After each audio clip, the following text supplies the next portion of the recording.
vamos a hablar un poco ahora sobre la actividad de el mapa de los sitios arqueológicos prehispánicos en Honduras. Para eso, vamos a volver a entrar aquí a nuestra aula virtual y vamos a tomar como ejemplo una de las actividades que está, que ya la estuve viendo y pues para mí está muy completa, ¿no? Aquí, como ven, la persona que hizo el mapa rehusó, como se le había dicho, aunque si ustedes hicieron su mapa por su cuenta, pues no hay problema también. Yo lo que quiero es que de alguna manera asegurarme de que han hecho la lectura del material, que eso es al final de cuentas lo que me interesa, porque la mayoría de los datos están en el material, no todos. Aquí la persona que hizo esta actividad hizo alguna investigación, creo yo. Entonces, pues le felicito porque está bien claro, ¿verdad? El mapa. Aquí está identificado el sitio. Aquí le faltó una fecha, pero pues para mí es suficiente, ¿verdad? Yo lo que quiero es simplemente comprobar que ustedes han hecho la lectura del material en el sentido de por lo menos conocer los nombres de algunos de los sitios arqueológicos. ¿Para qué? Para que ustedes vean de la diversidad cultural que había en la época prehispánica. De hecho, esta línea que está aquí, aquí se la indican, límite hipotético Mesoamérica, área intermedia. Esta línea, esta línea divide lo que sería Mesoamérica, o sea, toda esta zona de aquí donde está el cursor, lo estoy moviendo, toda esta zona yendo hacia México, es lo que llaman Mesoamérica, y pues el resto del país, yendo hacia Costa Rica, sería el área intermedia. Estas dos áreas culturales no son las únicas a nivel continental. Y aquí ustedes pueden ver que Honduras tiene el privilegio de ser parte de esa área de confluencia entre estos dos grupos culturales, tanto área intermedia como zona mesoamericana. Tienen algunas características que es importante que ustedes recuerden, porque las vamos a seguir empleando para hacer el análisis de las sociedades a través del tiempo, porque de eso se trata la historia, analizar. Analizar quiere decir descomponer en sus partes, como cuando le hacen un análisis de sangre a uno. Entonces vamos a ver algunos de los componentes de estas sociedades, de las sociedades a través del tiempo. Por ejemplo, todas las sociedades, alguien tiene abierto el micrófono, ciérrelo por favor. Todas las sociedades a través del tiempo tienen una forma de organizarse para el trabajo. Todas las sociedades trabajan, si no, no sobrevivimos. O sea, el trabajo es aquel esfuerzo que hacemos día a día para tener aquellos materiales que nos ayudan a vivir. Si no trabajamos, nos morimos. Entonces, el trabajo es un elemento, una actividad fundamental de toda sociedad humana.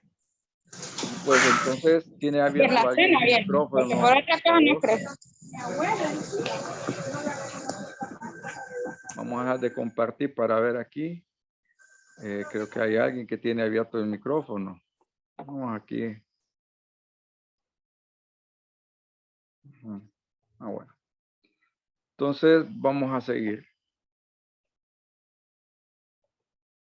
Vamos a seguir compartiendo aquí. Y pues como les decía, el trabajo, o es decir, la forma de organización para esforzarse y conseguir sus alimentos, por ejemplo, eso es un elemento fundamental en todas las sociedades humanas. A eso se le llama economía. Yo sé que algunos de ustedes de repente están estudiando ciencias económicas. Sí, la economía es una de las ciencias más materiales de lo que serían las ciencias sociales, ¿sí? Entonces, por ahí viene esto de la economía. Entonces, ese sería uno de los primeros criterios para analizar una sociedad, cómo trabaja la economía. El otro elemento que está presente aquí son las formas de organización política. En este caso, nosotros tenemos que en la zona mesoamericana va a prevalecer, y la palabra prevalecer no es un absoluto, o sea, esa respuesta de sí o no, los términos absolutos, pues en ciencia no existen, y menos en las ciencias sociales, donde predomina lo que sería la investigación cualitativa. Entonces, lo que podemos decir es que hay tendencias, hay, eh, hay proyecciones, hay, ¿cómo decir? Prevalece, ¿verdad? Es más común encontrar en la zona mesoamericana la forma de organización política denominada casi caso.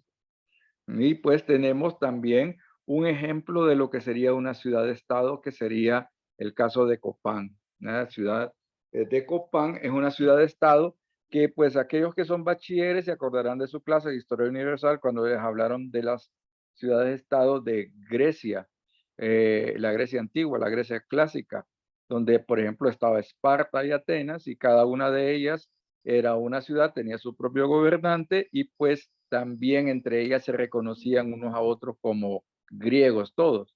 Entonces, así era la forma de organización también que tenían los mayas. Entonces, esa sería como un elemento que destaca en la Honduras colonial, tener una sola sociedad organizada como ciudad-estado. El resto de las sociedades que no sabemos cuál es la afiliación. Esa es una de las cosas que deben de tener claras ustedes.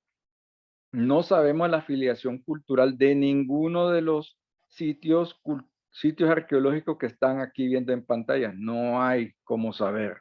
¿No? Por lo menos en lo que, aunque yo no soy arqueólogo, pero he trabajado con varios arqueólogos y ninguno de ellos se aventura a decir que, por ejemplo, las culturas de esta área, todo lo que es el litoral atlántico, sean tolupanes, o que la zona de esta que está aquí, en la zona de Lempira, Intibucá y La Paz y Comayagua, sean lencas. Ninguno de ellos me lo ha confirmado.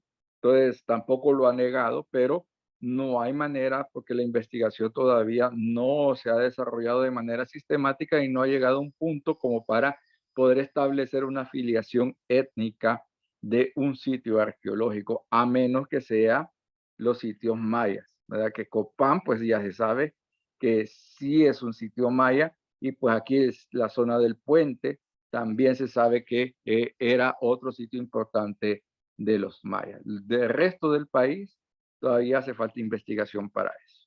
Entonces, ya dijimos, ¿cuál es la primera categoría de investigación? De análisis sería la economía. La segunda es la política. ¿Cuál es el principal rasgo económico de la zona mesoamericana?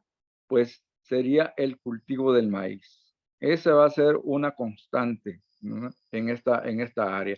Cultivo del maíz va a ser muy importante en esta zona.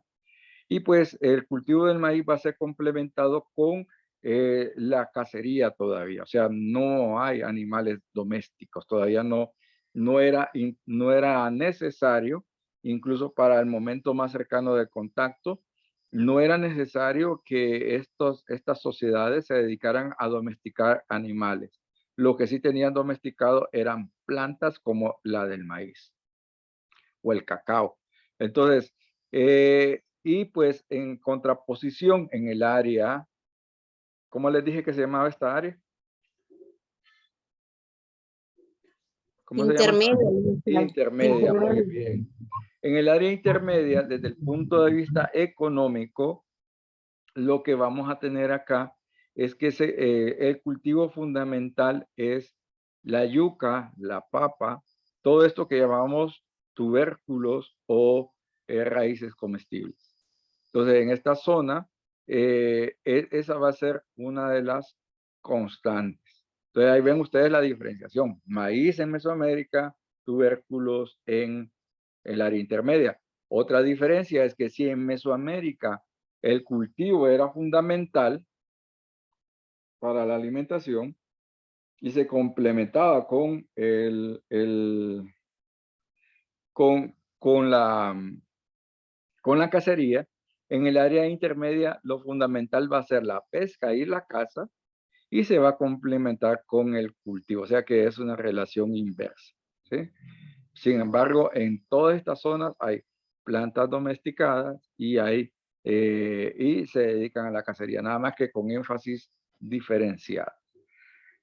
Bueno, eso sería desde el punto de vista económico. Desde el punto de vista político, nosotros ya dijimos que lo que es el área mesoamericana está organizada como cacicazgos y teníamos una ciudad-estado, mientras que en el área intermedia lo que va a prevalecer serían las tribus, ¿verdad? La organización que hay ahí es tribal.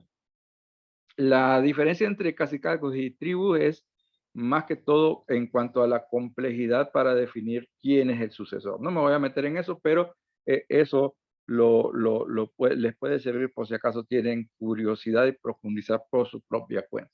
A mí lo que me interesa es que ustedes se queden con eso de que en la zona mesoamericana lo que prevalece es el cacicazgo, mientras que en la zona intermedia lo que hay es más bien una tribu.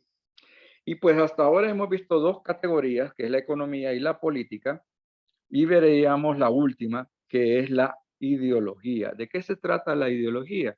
Se trata de formas de explicar el mundo, así vamos a empezar a decirlo. Es más complejo que eso, pero iniciemos con eso. Son formas de explicar el mundo. La ideología muchas veces está impuesto por alguien que tiene poder, por eso se llama ideología, o sea, es algo que nos imponen a todos los seres humanos.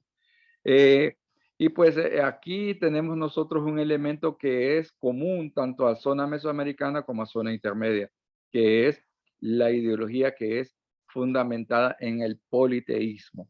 Poli quiere decir mucho, teísmo viene de teos, Dios. Es decir, estas culturas, todas ellas creen en muchos dioses y a partir de esos dioses es que ellos crean una explicación de lo que no pueden explicarse de otra manera. Entonces, por ahí viene todo esto del politeísmo.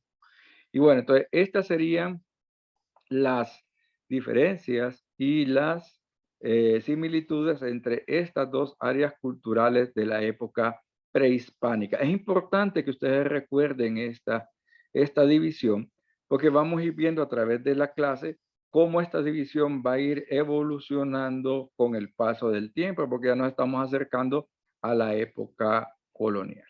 Bueno, voy a dejar de compartir y voy a detener.